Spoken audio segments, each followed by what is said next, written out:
जैसा कर्म करेंगे वैसा ही फल मिलेगा।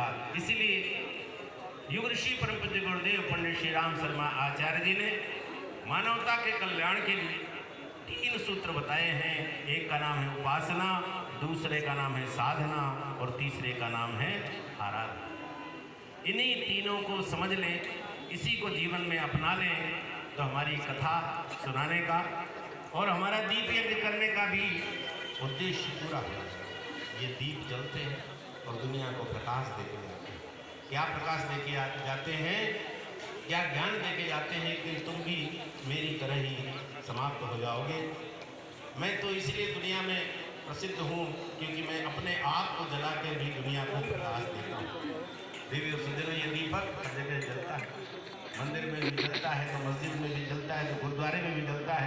रूप अलग अलग हो सकता है, कहीं चिराग के रूप में हो सकता है, कहीं मोमबत्ती के रूप में हो सकता है, लेकिन दीपक हर जगह जलता है। कोई भी पूजा पाठ हो दीपक जरूर जलता है। घर में कोई मृत्यु हो जाए तब भी दिया जलाया जाता है। इसलिए दीपक की हर जगह कीमत होती है।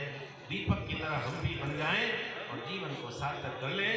गुरु जी ने 3 सूत्र सबके लिए बताए हैं, उपासना, साधना और आराधना। असली उपासना चिंतन की, साधना जीवन की और आराधना हमारी वसीयत और विरासत पर गुरुदेव ने लिखी। और उसमें लिखा कि उपासना किसकी करनी चाहिए, तो चिंतन की उपासना। चिंतन में भगवान रहे, हमेशा चिंतन में भगवान का ही चिंतन करते रहे, इधर उधर का चिंतन न करें। हमारा चिंतन इधर उधर रहता है, इसलिए भगवान में मन लगता नहीं। लोग कहते हैं पूजा करने में बैठते हैं पर मन लगता ही नहीं। क्यों नहीं लगता है? क्योंकि हमारे चिंतन में उपासना नहीं है। चिंतन में भगवान नहीं है, चिंतन में संसार है तो कहाँ लगेगा। माला तो कर में फिरे और जीव फिरे मुख माही, और मनवा तो 24 फिरे और ऐसो सुमिरन नाई।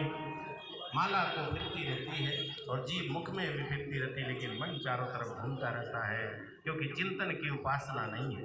चिंतन की उपासना का मतलब हमेशा ईश्वर का चिंतन करना। किस रूप में? ऐ मालिक तेरी रजा रहे, बाकी न मैं रहूं न मेरी आरज़ू रहे। ये समर्पण का भाव, भगवान तू रहे, तेरी इच्छा रहे और मैं तो अपना जीवन तेरे चरणों में अर्पित करता हूँ, मुझे भी बता देना है क्या करना है। इसी को उपासना कहते हैं। माला हम कितनी करते हैं, जब कितना करते हैं, कौन से मंत्र का करते हैं, इसका अपना महत्व है, लेकिन सबसे महत्वपूर्ण चीज उपासना का मतलब हमारे चिंतन में भगवान के अलावा कुछ न हो। इसी को सच्ची उपासना कहते हैं। और कहते हैं मनुष्य जिसके पास बैठता है उसके गुण जरूर आते हैं। हम पानी ठंडक के पास जाते हैं तो ठंडक लगती है, गर्मी के पास जाते हैं तो गर्मी लगती है। अच्छे लोगों के पास बैठते हैं तो अच्छा चिंतन होता है, खराब लोगों के पास बैठते हैं तो खराब चिंतन होता है। मनुष्य जैसी संगति में पड़ता है वैसे ही बनता चला जाता है। इसलिए हर व्यक्ति को ईश्वर की उपासना की, भगवान के पास। उपासना का मतलब पास बैठना। किसके पास बैठे? तो भगवान के पास। हम लोग मोबाइल के पास तो बैठ जाते हैं, टीवी के पास तो बैठ जाते हैं, मित्रों के पास तो बैठ जाते हैं, भगवान के पास नहीं बैठते। पूजा पाठ करते होंगे, लेकिन पूजा पाठ का मतलब उपासना हो ऐसा जरूरी नहीं है। कभी कभी तो पूजा करते करते ध्यान आता है कि चाय रखिए कहीं गिर न जाए। पूजा करते करते ध्यान आता है कि बच्चा उधर गया है, कहीं पड़ोसियों के आगे खो न जाए। दिमाग वही बच्चे रहते हैं और इधर उधर संसार ही रहता है, भगवान बहुत कम रहता है।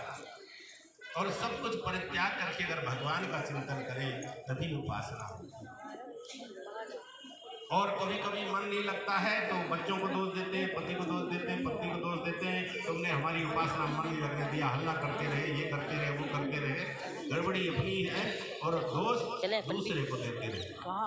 मन हमारा नहीं लग रहा है, कंट्रोल में मन हमारे नहीं है और कंट्रोल हमें अपने आप का ही करना है, उसमें दूसरे कोई मायने नहीं रखता। जब मन लगता है तो इतनी भीड़ में भी लग जाता है। जब नींद आती है तो जोर से बजता हुआ माइक भी डिस्टर्ब नहीं करता है। तो जब नींद नहीं आती तो मच्छर भी जगा देता है गाना गाकर।